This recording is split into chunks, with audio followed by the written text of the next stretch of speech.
أعوذ بالله السميع العليم من الشيطان الرجيم بسم الله الرحمن الرحيم الحمد لله رب العالمين والصلاة والسلام على أشرف الأنبياء والمرسلين سيدنا محمد وعلى آله وأصحابه أجمعين ومن تبعهم بإحسان إلى يوم الدين ثم أما بعد أيها الإخوة الكرام أيتها الأخوات الكريمات أحييكم بتحية الإسلام فالسلام عليكم ورحمة الله تعالى وبركاته.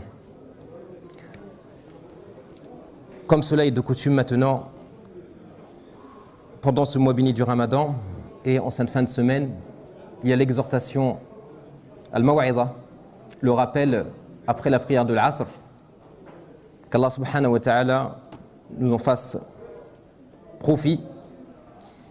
Et j'aimerais commencer par une chose qui me semble importante, à savoir que lorsqu'on rentre dans la dernière décade, lorsqu'on rentre dans les 10 derniers jours du Ramadan, on voit la fin qui s'approche. Dès qu'on rentre dans Al-Ashr Al-Awakhir, les 10 derniers jours du mois du Ramadan. Que dire donc de notre état alors que nous avons dépassé la nuit du 27? La nuit du 27. Hier ici même, durant toute la soirée jusqu'au Shuruq, les frères et les sœurs diversifiaient les actes d'adoration entre qiyam, prière, dhikr lillahi tabaraka wa ta'ala, rappel, ad-du'a, l'invocation, qira'at al-Qur'an, la lecture et la méditation du Coran. Cette nuit bénie qui est meilleure que 1000 mois. Et bon nombre de savants considèrent que c'est la nuit du 27, même si il y a une divergence sur la question. Est-ce que c'est le 21, le 23, le 25, le 27 ou le 29? Il y a une divergence. Ala kulli hal, bon nombre de savants considèrent que c'est la nuit du 27. Pour nous, ce qui nous importe, c'est qu'Allah subhanahu wa ta'ala nous trouve là où il veut, fi ta'atihi wa fi ibadatihi, dans son obéissance et dans son adoration pendant cette période. Les salaf al-salih, et d'abord as-sahaba ridwanullahi alayhim, les compagnons, voyez-vous, ils avaient un double sentiment à la fin du Ramadan. Un double sentiment. Le sentiment de joie, ils étaient joyeux parce qu'ils avaient jeûné, ils avaient adoré Allah subhanahu wa ta'ala comme il veut. Et je vous rappelle le hadith du prophète sallallahu alayhi wa sallam. Les sa'imi farhatan, farhatun inda fitrihi wa farhatun inda liqa'i rabbihi. Le jeûneur a deux joies. Une joie à la rupture de son jeûne et une joie lorsqu'il rencontre son Seigneur et qu'il le récompense, après qu'il soit satisfait de lui, après qu'il l'agrée. Donc, le croyant al-mu'min passe par une série de joies. Fi Ramadan ou fi ghayri Ramadan. Pendant le mois du Ramadan et en dehors du mois du Ramadan. Nous sommes pendant le mois du Ramadan. Donc à la fin, as-sahaba étaient joyeux. Ils avaient le farha. Ils étaient joyeux parce qu'ils avaient jeûné. Mais à cette joie se mêlait un autre sentiment. Le sentiment de tristesse. Ils étaient tristes. Pourquoi? Parce qu'ils se séparaient du mois béni de Ramadan. Et donc chacun d'entre nous, mes chers, on doit être dans cet état-là. Entre joie et tristesse. Entre joie et tristesse. Une joie par laquelle Allah subhanahu wa ta'ala nous comble, mais aussi le fait de quitter ce mois béni du Ramadan, c'est une tristesse, une fissure dans le cœur. Qu'Allah subhanahu wa ta'ala nous comble de sa grâce. Et d'ailleurs, les pieux prédécesseurs, à l'instar de Ibn Rajab al-Hanbali, écoutez ce qu'il dit.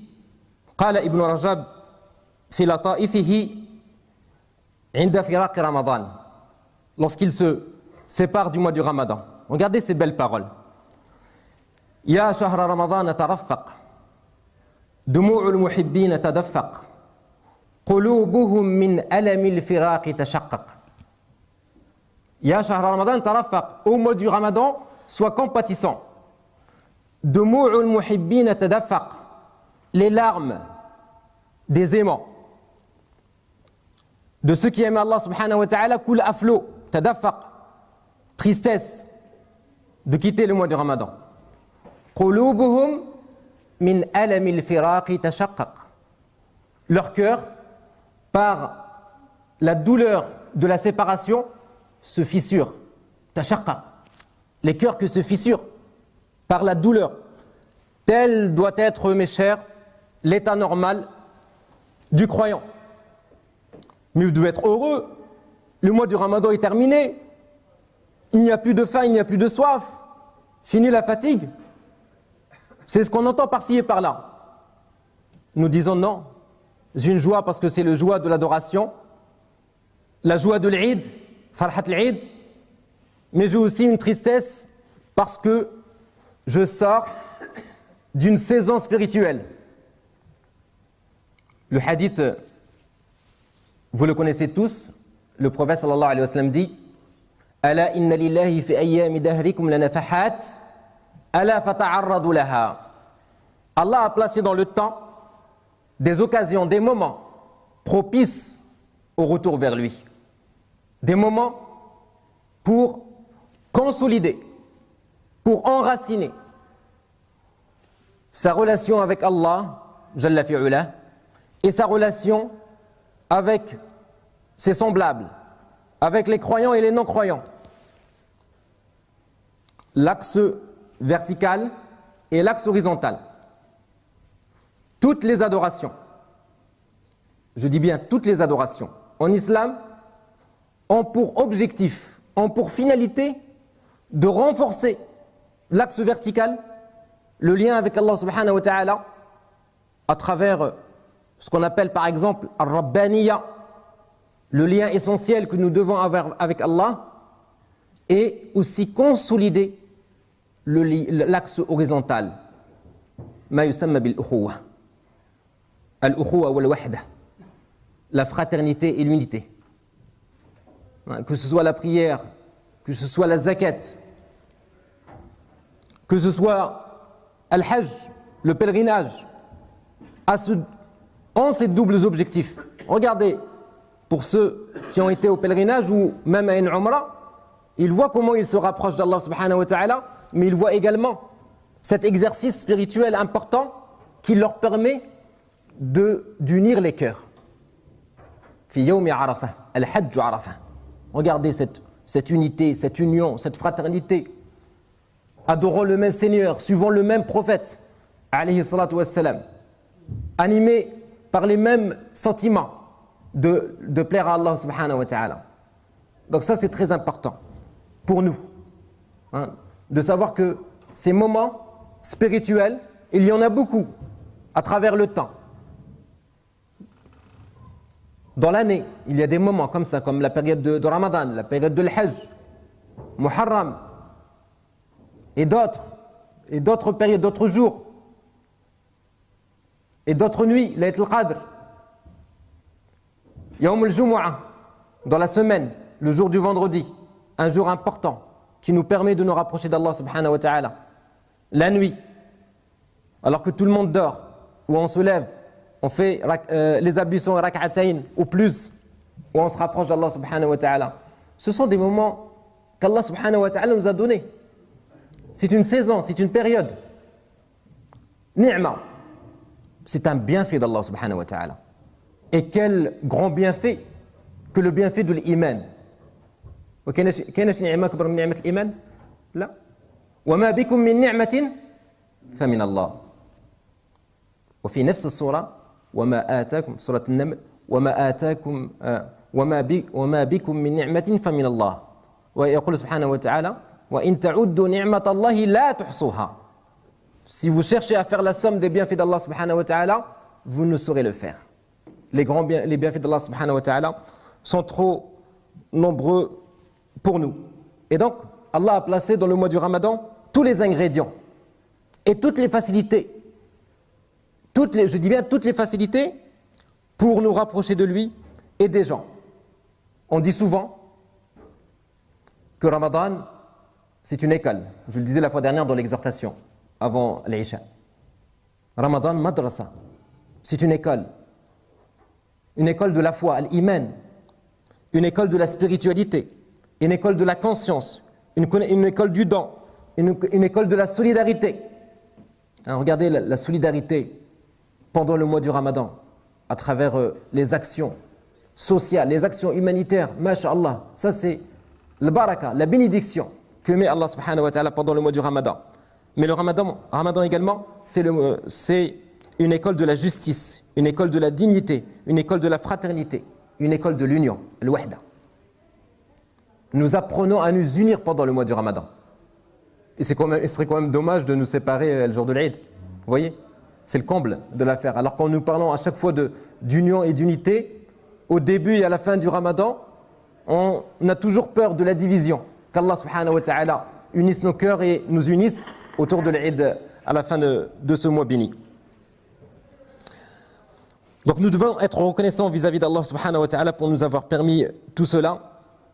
S'il est vrai que l'accomplissement des bonnes œuvres est un bienfait d'Allah, التوفيق للعمل الصالح نعمة عظيمة أليس كذلك؟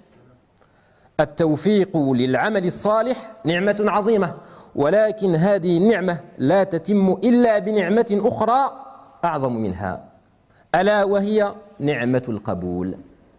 نعمة القبول.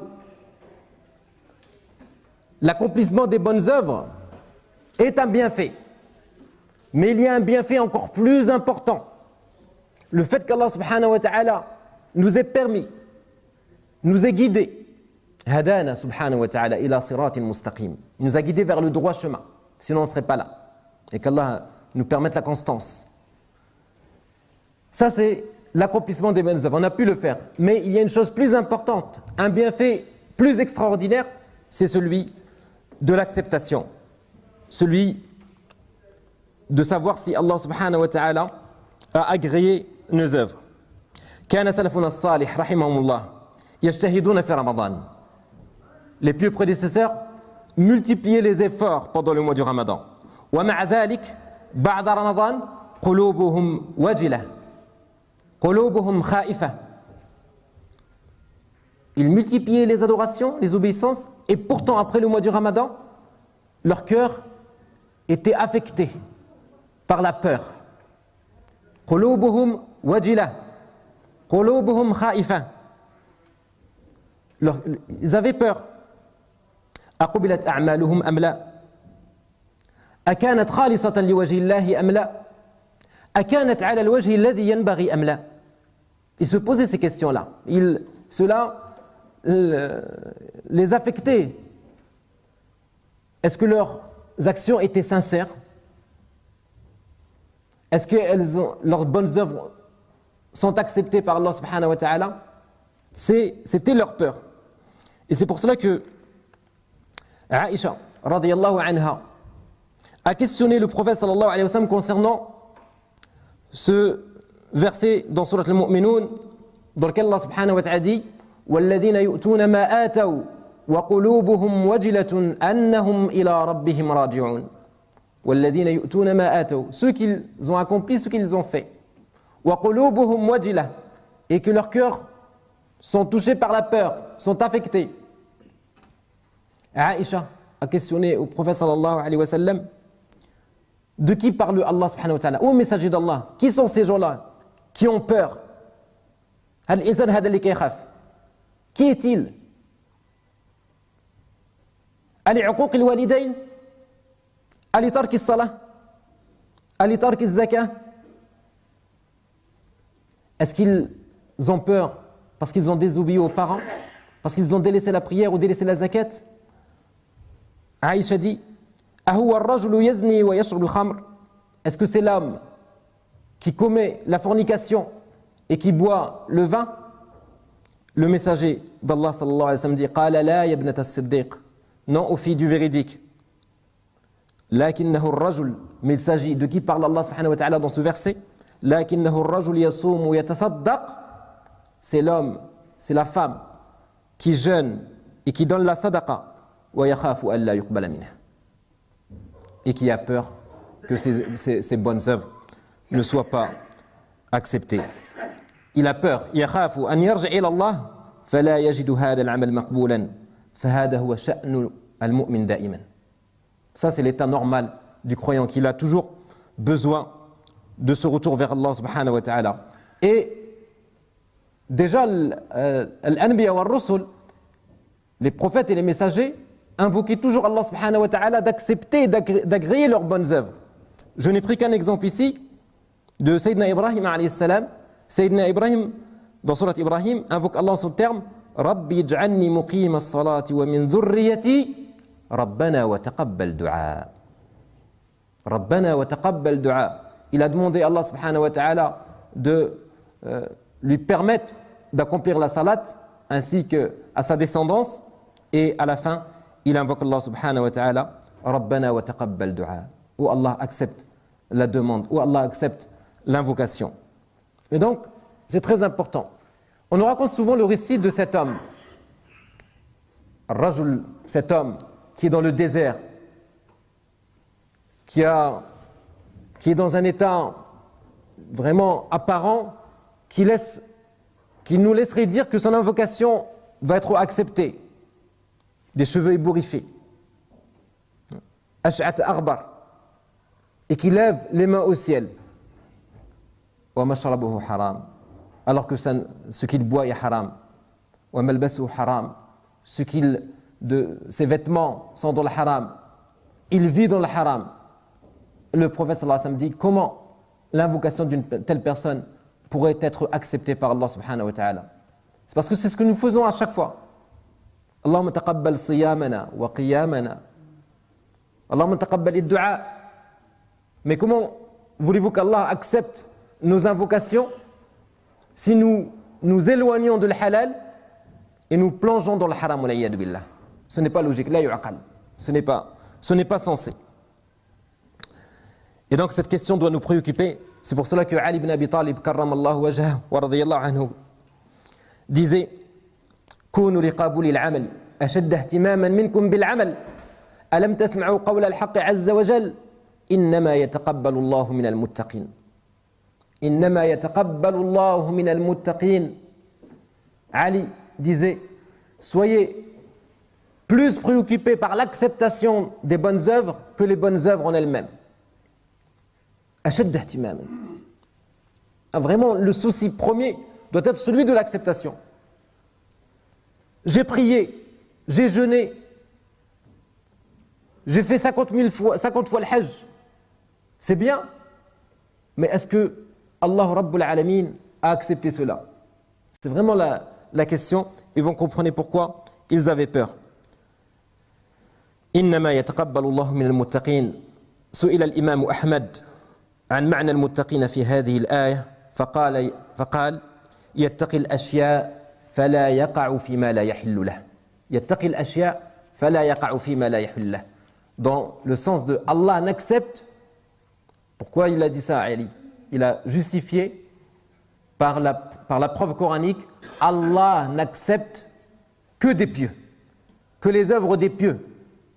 إنما يتقبل الله من المتقين. Et l'imam Ahmed a commenté ce verset en disant que la personne qui craint Allah subhanahu wa ta'ala, c'est celle qui craint les choses de telle sorte qu'elle a peur de tomber dans le haram. Elle a peur de tomber dans le haram. وقال مالك بن دينار رحمه الله تعالى الخوف على العمل ألا يتقبل أشد من العمل. Malik ibn Dinar, dans les mêmes propos, disait la peur que l'action ne soit pas acceptée est plus importante que l'action par elle-même.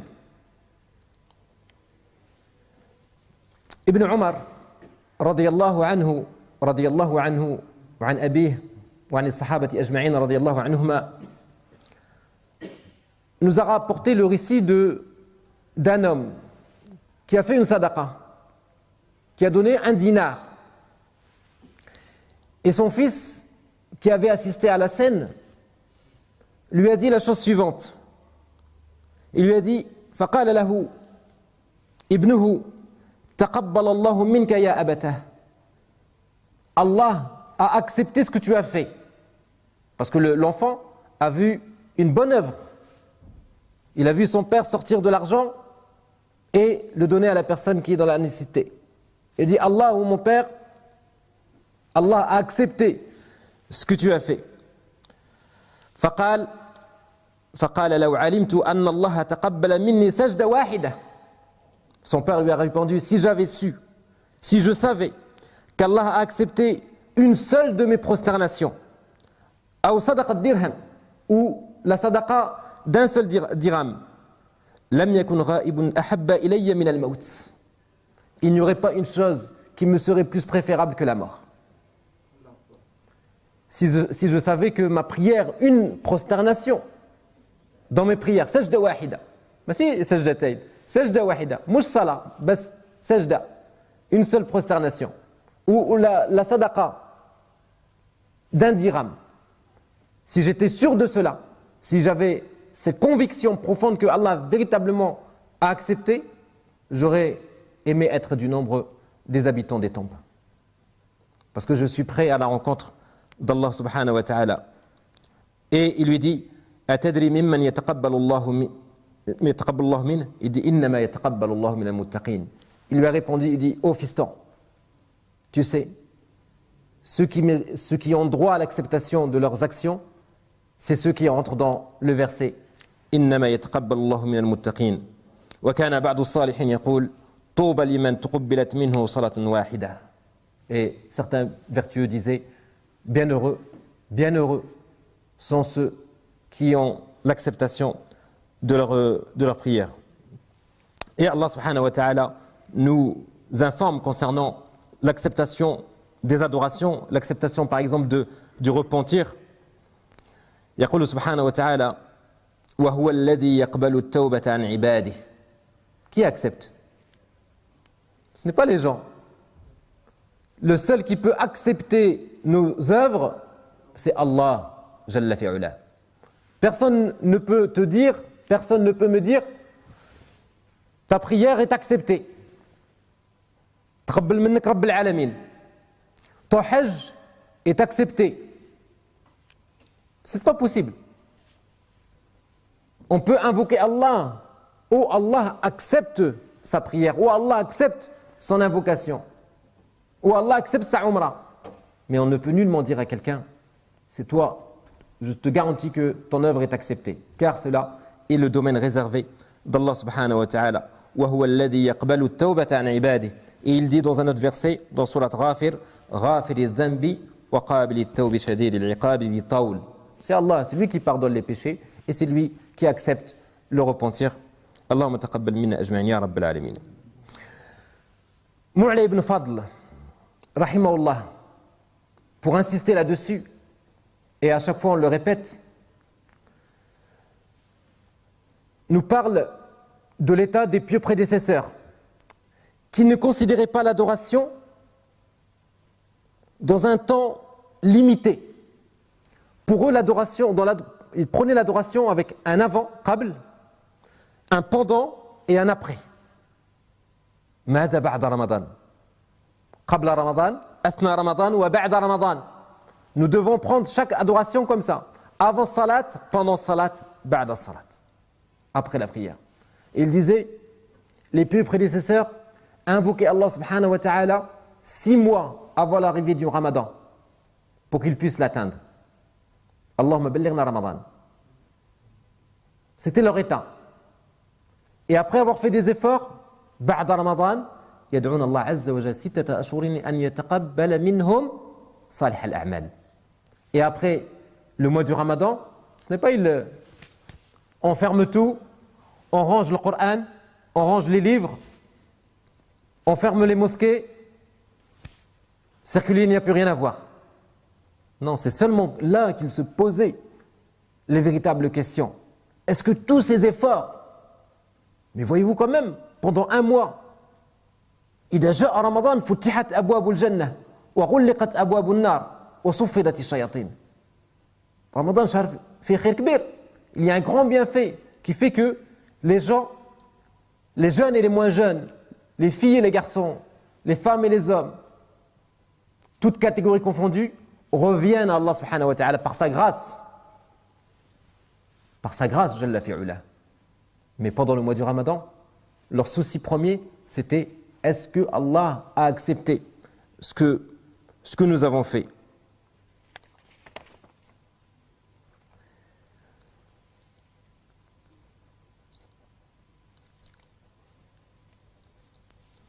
Les conditions de l'acceptation doivent être connues par chacun d'entre nous.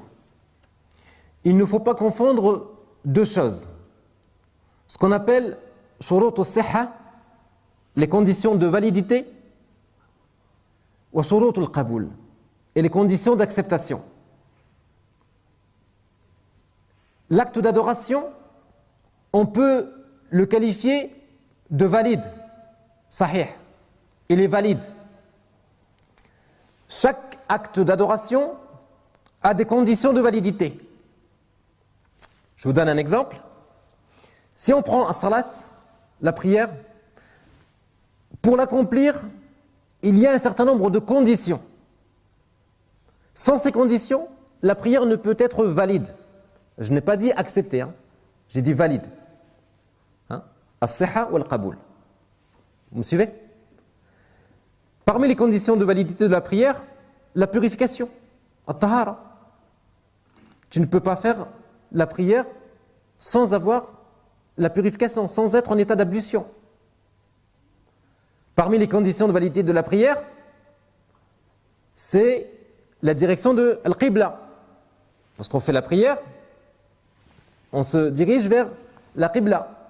Parmi les conditions de validité de la prière, satrul awra. Le fait de cacher, se cacher,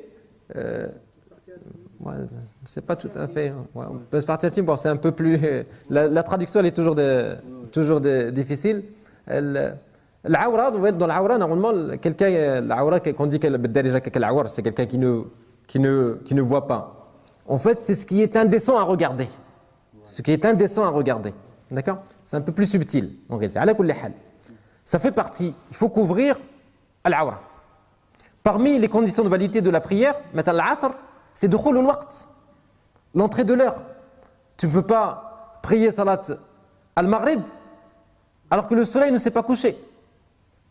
Et là, salat qabl ghurb al-shams, salat batila, ou là. Donc ça fait partie des conditions de validité. Etc., etc. Je vous ai donné juste quelques conditions de validité de la prière, et à partir de là, on généralise pour toutes les autres adorations, le jeûne, le pèlerinage, etc. Et il y a des conditions de validité. Quant aux conditions d'acceptation, ils sont au nombre de deux. Deux conditions pour qu'Allah subhanahu wa ta'ala accepte nos adorations. Al-ikhlas wal-mutaba'a. Al-ikhlas, la sincérité, et al-mutaba'a, la conformité. La conformité aux enseignements prophétiques, la conformité au modèle prophétique. Allah dit dans dernier verset de surat Al-Kahf, la caverne, يقول سبحانه وتعالى فمن كان يرجو لقاء ربه. Que doit-il faire?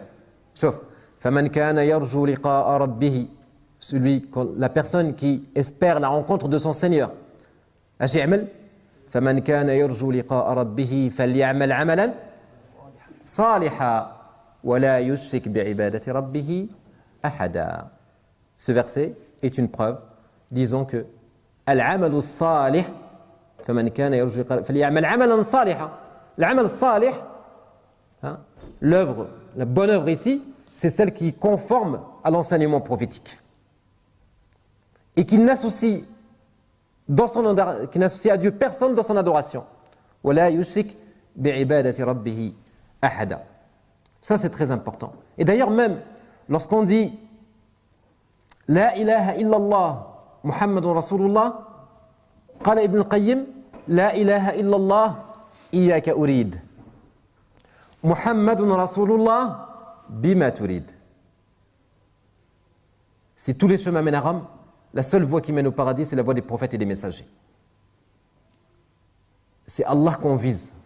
Tout ce que nous faisons, nous le faisons pour Allah. إنما نطعمكم لوجه الله لا نريد منكم جزاء ولا شكورا. On ne veut pas être récompensé, on ne veut pas de remerciement. On le fait pour Allah subhanahu wa ta'ala.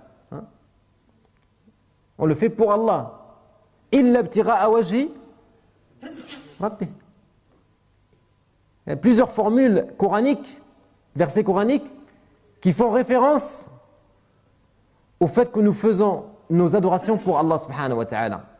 Et toute chose qui est faite pour un autre qu'Allah subhanahu wa ta'ala n'est pas acceptée. Et j'avais répété ici même les paroles de Abu Hamid al-Ghazali rahimahullah qui disait عجبا لمن يهتم بوجهه وهو محل نظر الخلق ولا يهتم بقلبه وهو محل نظر الخالق إن الله لا ينظر إلى أجسادكم ولا إلى صوركم وإنما ينظر إلى قلوبكم. Que c'est étonnant l'état de cette personne qui se soucie de son apparence, le centre du regard des gens, mais ne se soucie guère de son cœur qui lui est bel et bien le centre d'intérêt d'Allah Azza wa Jal. Allah, le prophète sallam dit, Allah ne regarde ni vos formes ni vos apparences, mais son centre d'intérêt, son regard se dirige vers vos cœurs. يَوْمَ لَا يَنْفَعُ مَالٌ وَلَا بَنُونَ إِلَّا مَنْ أَتَى اللَّهَ بِقَلْبٍ سَلِيمٍ. Nous devons arriver à Allah subhanahu wa ta'ala avec un cœur qui est purifié, avec un cœur qui est saint. Toujours concernant ces deux conditions d'acceptation, al-ikhlas et la conformité, le grand ascète Al-Fudayl ibn Iyad rahimahullah a commenté un passage de surat Al-Mulk où Allah subhanahu wa ta'ala dit في البداية بسم الله الرحمن الرحيم تبارك الذي بيده الملك وهو على كل شيء قدير زد الذي خلق الموت والحياة لماذا؟ ليبلوكم أيكم أحسن عملا. ليبلوكم, c'est lui qui a créé la mort et la vie. الذي خلق الموت والحياة. Certains petits malins pourraient se dire l'ordre n'est pas respecté parce que normalement on vit et ensuite on meurt. Or Allah subhanahu wa ta'ala aborde ici la mort avant la vie. الذي خلق الموت والحياة ليبلوكم. الموت قبل الحياة. Pourquoi? Parce que l'au-delà c'est la finalité. Parce que l'au-delà c'est la finalité et cette vie est éphémère, on n'est que de passage. C'est juste un moyen ici. La finalité c'est بعد الموت الآخرة. Et d'ailleurs celui qui meurt فقد قامت قيامته. C'est la fin. Et ليبلوكم أيكم أحسن عملا.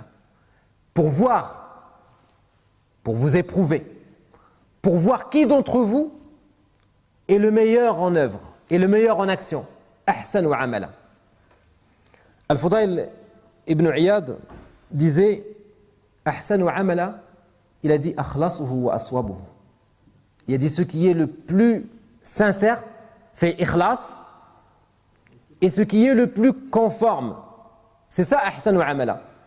La meilleure des œuvres, c'est celle qui est la plus sincère et c'est celle qui est la plus conforme au modèle prophétique. Et à partir de là, nous comprenons bien entendu le hadith authentique rapporté par Omar ibn Khattab radiyallahu anhu, dans lequel le prophète sallallahu alayhi wa sallam dit إنما الأعمال بالنيات إنما الأعمال بالنيات أو إنما الأعمال بالنية. إنما الأعمال بالنيات, les œuvres ne valent que par leurs intentions.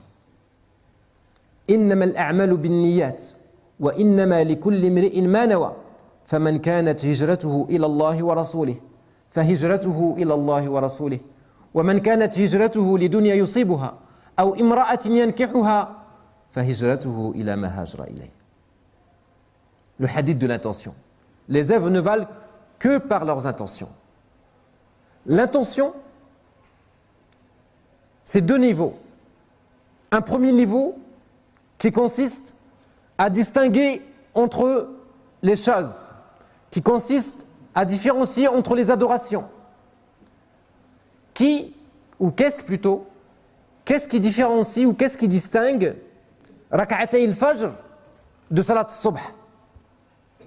An-niyya, c'est l'intention.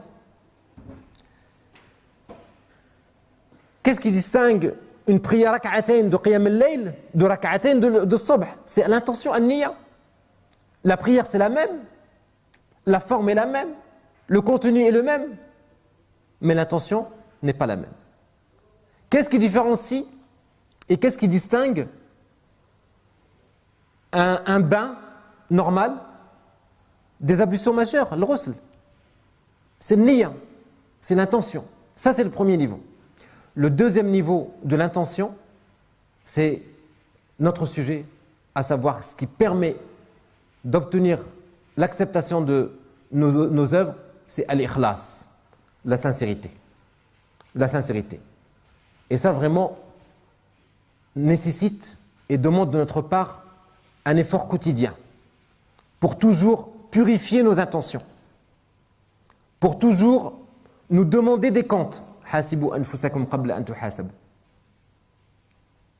L'imam al-Hassan, al-Hassan al-Basri, disait que l'être humain sera dans le bien, sera toujours dans le bien, tant qu'il demande des comptes à soi-même.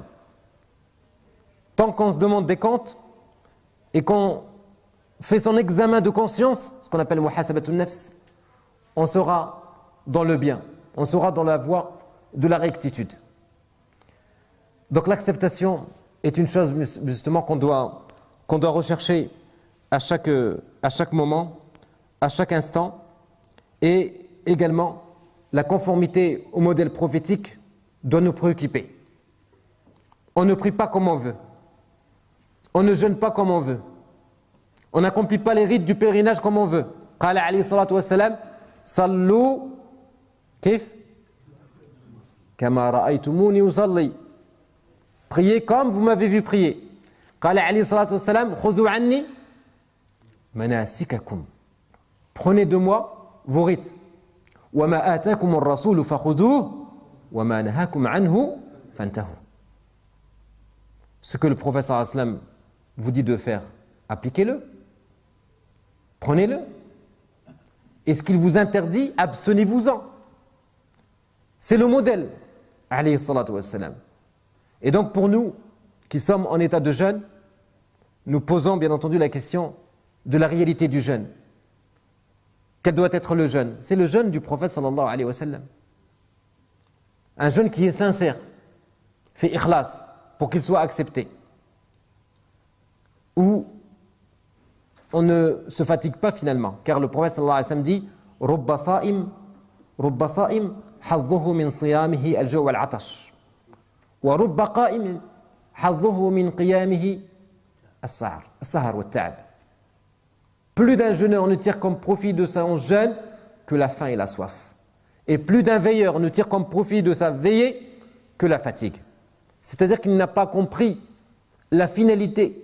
Ya ayyuhalladhina amanu kutiba alaykumus siyamu kama kutiba ala alladhina min qablikum la'allakum tattaqun. Innama yataqabbal.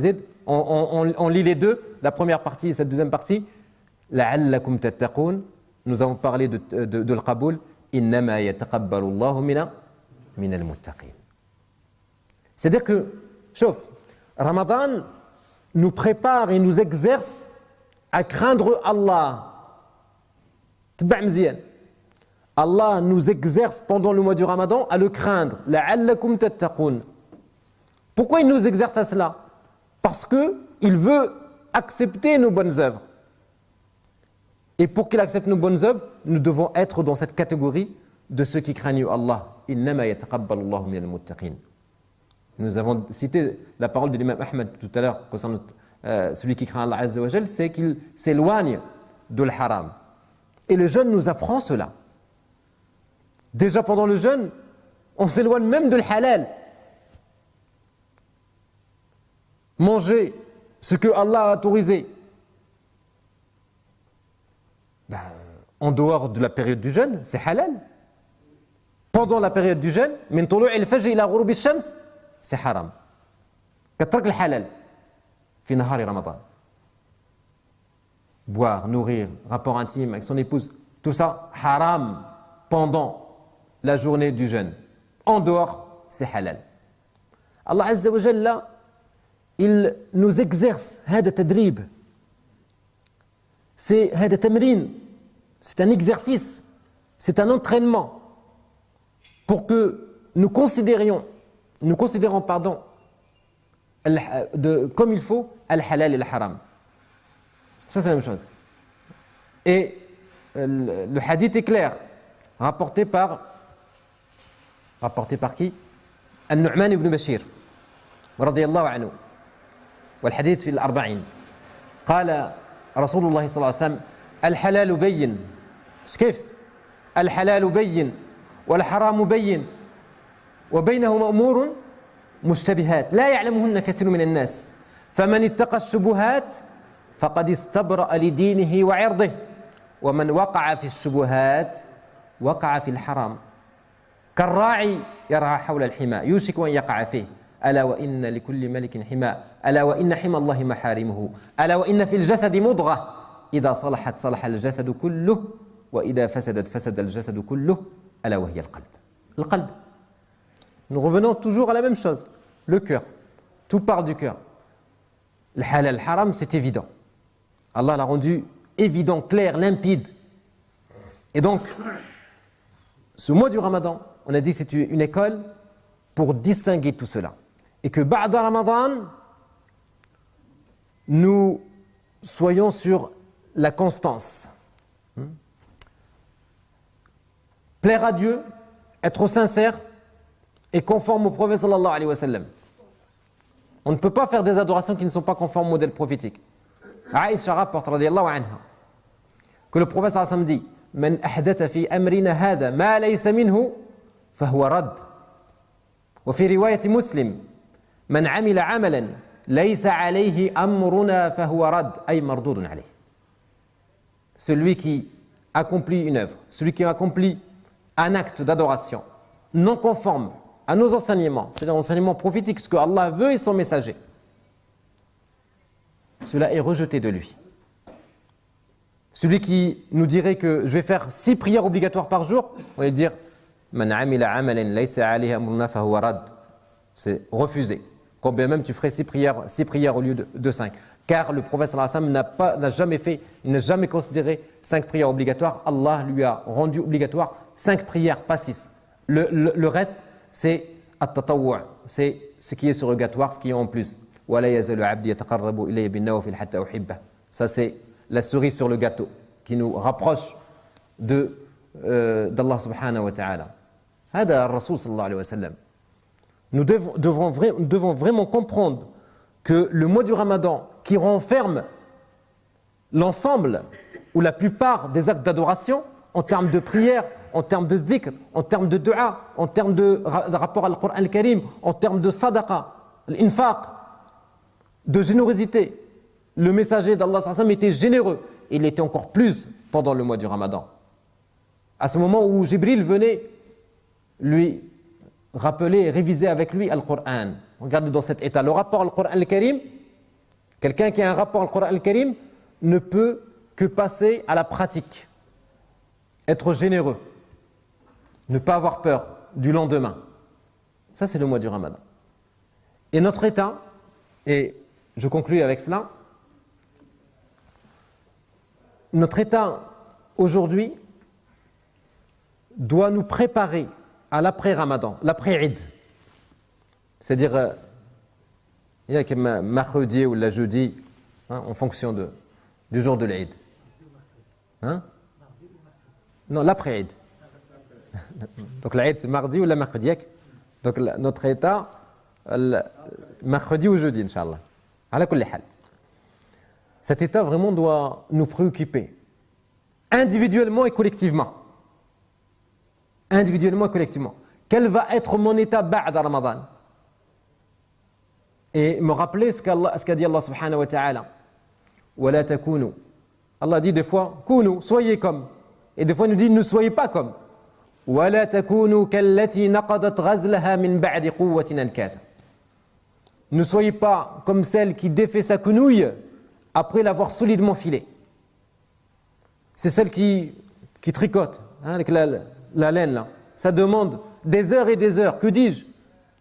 Des jours et des semaines pour faire un pull. Et elle peut offrir ce cadeau à son enfant, à son petit enfant, et si lui ne prête pas attention, s'il ne considère pas la valeur de ce cadeau, il peut tirer sur un fil et rendre à néant ce que sa grand-mère a mis longtemps à construire. La destruction, c'est toujours plus simple que la construction. Tout le monde sait détruire, mais la construction, ça demande de l'énergie, ça demande du temps, ça demande de la préparation, ça demande de la planification, ça demande de la stratégie. Nous connaissons la stratégie dans l'Umur Dunya. Nous savons être stratège, planifier pour avant. Mais si on était comme ça, on planifiait Ba'da Ramadan. Tiens, l'après Ramadan, il y a déjà les 6 jours du mois de Shawwal. Vous remarquez que les 6 jours de Shawwal, hein, c'est pour dire qu'il y a un après Ramadan. Lorsqu'on s'est habitué à la proximité divine, on ne peut pas lâcher ça comme ça du jour au lendemain. Regardez, hatta fi salat, ba'da salat. Vous voyez, on est en prière. Dans la prière, c'est quoi la prière? La prière, c'est un ensemble de aqwal ou af'al, des paroles, adhkar, Qur'an, pour plaire à Allah Azza wa Jal. Qur'an, dhikr, dua. Et ba'da salat, immédiatement, on veut rester sur cette ambiance-là. Allahumma a'inni ala zikrika wa shukrika wa husni ibadatik. Vous voyez? On est là. Et on fait tout regardez ce qui est là-bas, là. Tous les rappels, ce qu'on fait. 33 fois, subhanallah, 33 fois. Hein. Alhamdulillah, 33 fois, Allahu Akbar, la ilaha illallah. La récitation de ayat al-kursi, qul wallahu ahad, qul a'udhu bil falaq, qul a'udhu bin nas. C'est parce qu'on veut garder encore ce lien. C'est pour ça qu'on doit rester. Il y en a certains, dès qu'ils prient, c'est la course. Comme s'ils étaient poursuivis. Alors que le prophète nous a dit, voilà, prenez le temps. Faites le salam, uzkurullah azza wa jal, évoquez Allah subhanahu wa ta'ala, apaisez encore vos cœurs, etc., etc. Prenez toutes les adorations, vous verrez qu'il y a toujours un avant, un pendant et un après qui nous permet de rester dans la constance. Parce que tout cela ne sert à rien, tous les efforts ne servent à rien s'il n'y a pas Ba'da Ramadan. Si on n'adore pas Allah Azza wa Jal toute l'année, quelqu'un qui prie pendant le mois du Ramadan, et dès que le mois du Ramadan se termine, tombe dans l'erreur. Attention, lasna qudat bal du'at. Nous ne sommes pas des juges. Nous avons besoin d'avocats ici. Je dis, si on doit être un juge, c'est pour sa propre personne.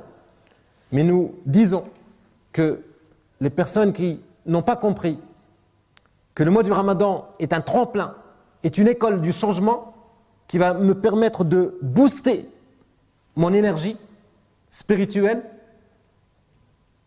pour ne pas revenir justement à ce que j'avais délaissé qabla Ramadan. Avant le mois du Ramadan, tu ne priais pas. Le Ramadan est venu par la miséricorde d'Allah subhanahu wa ta'ala, tu as prié, reste dans la constance.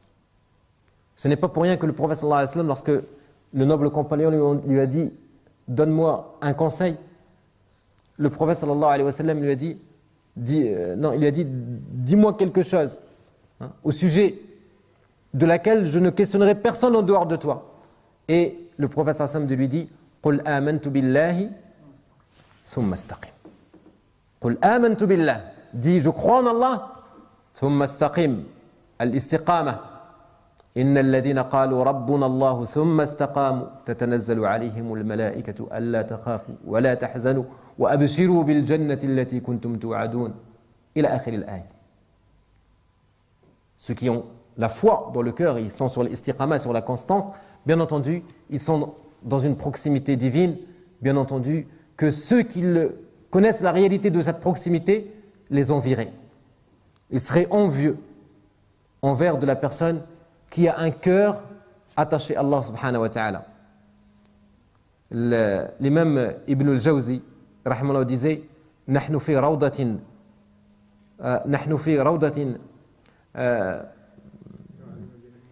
نزيد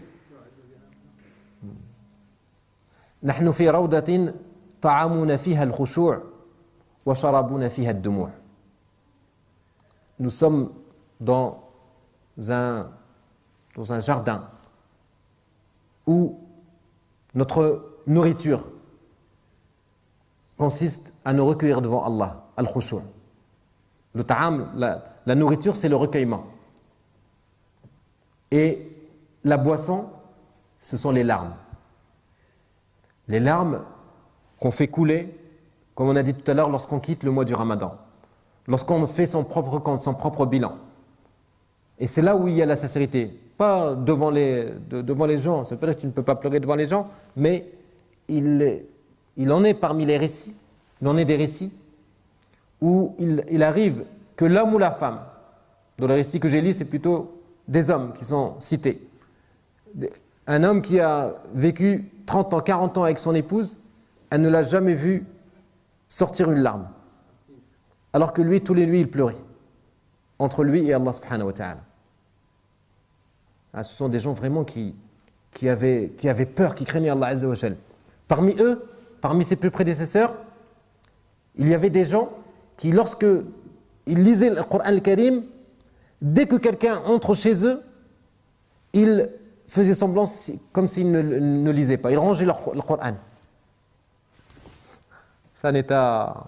Attention, ce n'est pas du cinéma. Ce n'est pas... Vraiment, ils n'étaient pas intéressés par le regard des gens, tout simplement. Leur seul souci, leur seul intérêt, c'est le regard d'Allah. Et c'est ça le degré de l'ihsan, de l'excellence. أن تعبد الله كأنك تراه فإن لم تكن تراه فإنه يراك. Qu'Allah subhanahu wa ta'ala nous comble de sa grâce. أكتفي إن شاء الله تعالى بهذا القدر. الله سبحانه وتعالى يتقبل منا الصيام والقيام وصالح الأعمال وأن يجعلنا من عباده المقبولين وأن يجعلنا من عباده المخلصين وأن يجعلنا من عباده المتقين وأن يجعلنا من عباده الراكعين الساجدين برحمتك يا أرحم الراحمين يا رب العالمين. سبحانك اللهم وبحمدك نشهد أن لا إله إلا أنت نستغفرك ونتوب إليك. سبحان ربك رب العزة عما يصفون وسلام على المرسلين والحمد لله رب العالمين وبارك الله فيكم.